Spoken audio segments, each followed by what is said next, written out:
survive the disaster. And then one by one, death comes for them all. Hello everybody, welcome back to Screenstars. I'm here today to bring you my review for the 2011 horror sequel, Final Destination 5. The film is directed by Stephen Quayle and it stars Nicholas D'Agosto, Emma Bell, we have Arlen Escarpita, Miles Fisher, Ellen Rowe and Tony Todd. Right, okay, this time round there is a group of survivors who survive a bridge collapse, a suspension bridge. As usual, as you do in all these Final Destination films, a young man has a premonition of the bridge collapsing. Many people die, including him and all his friends. He wakes up, warns everybody. A lot of people manage to save themselves from the disaster. But Death isn't happy, of course. Death is going to catch up with each and every one of them and kill them in increasingly inventive and gloriously gory ways. Right. What are my thoughts on Final Destination 5? Well, a while ago, last year I think it was, I was going to review all the Final Destination films, and I made it up to Final Destination 4, and they are on the channel if you want to watch those reviews. And then I couldn't bring myself at that point to watch the fifth one. Watching all four of them so close together kind of burnt me out from the franchise a bit. And that's essentially because you're watching the same film over and over again. It's the same premise every single time, really.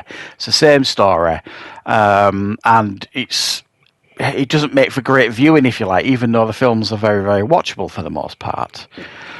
So I needed a bit of a gap, a bit of a break from watching this one. And I think the timing is perfect to watch this because there is a new Final Destination film coming out very shortly. Final Destination Bloodlines, I think it's called. Now, while I don't expect this new Final Destination to deviate from this formula of the Final Destination franchise, I'm not really sure how they would deviate from it. Let's see what they manage to deliver this time round. But in regards to Final Destination 5, it is very much business as usual here.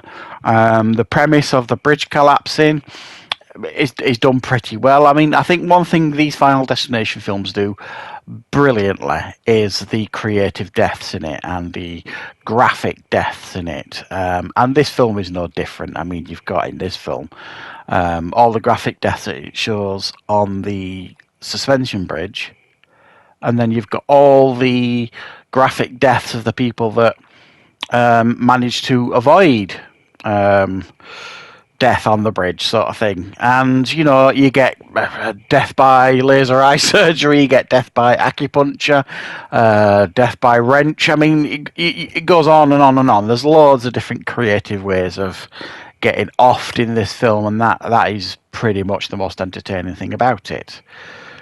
Now, what the film tries to do differently here, and it doesn't necessarily work, because every time the franchise has tried to do something different, a little tweak of the formula or the rules or whatever you want to call them, you're kind of like, okay, interesting, where's it going to go with this? And then by the end of the film, it doesn't matter a jot anyway. And this film is similar in that sense. They are kind of given a tidbit that suggests that if you kill somebody else, that will kind of null and void your debt to death, so to speak. So it plays a little bit around with that idea in this film, to the point where somebody in the film pretty much decides to become a serial killer to kind of get out of being, you know, on death's kill list, I suppose. Which you haven't really seen, not to this degree in the franchise before. There was somebody else in one of the other films, if I remember rightly, that did something similar, but I don't necessarily think it was for the same reason. Not because it was thought it was going to save him, just because he was a bloody psycho.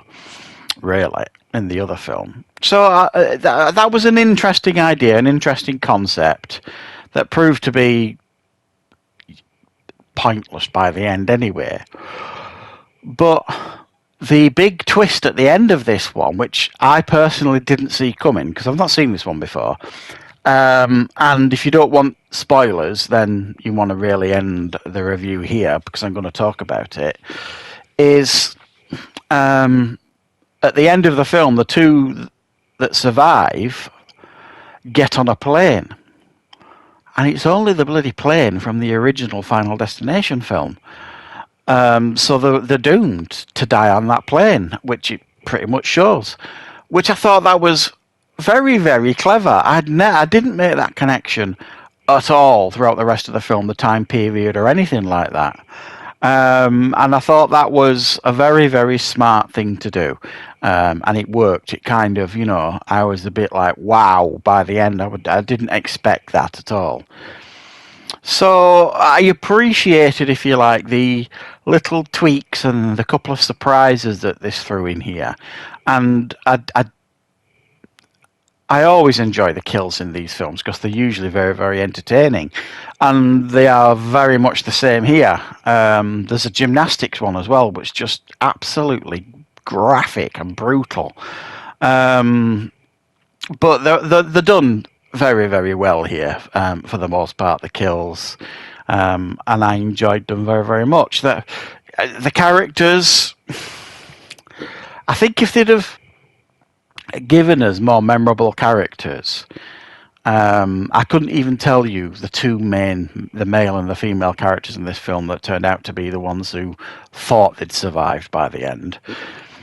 Couldn't tell you their names. Now, in most of the other Final Destination films, the final girl or four-stroke boy sort of thing, they kind of feel like they deserve to kind of be where they are at the end of the film. I didn't really buy the characters in this one.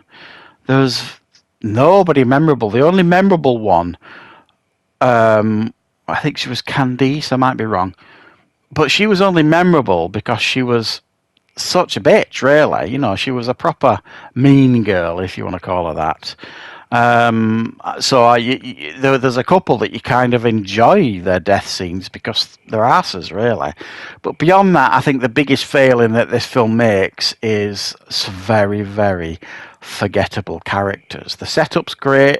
The idea of the bridge collapse and stuff is a good idea. The kills are very, very good, fun and interesting.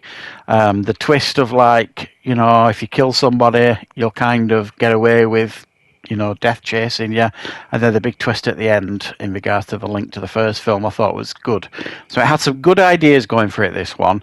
And I was fairly entertained by it. So I'm looking forward to checking out the brand new Final Destination when it is released very, very soon. And I will bring you that review when it is out as well. So thanks for joining me for this review, guys. I will, of course, be back with plenty more content for you very, very soon.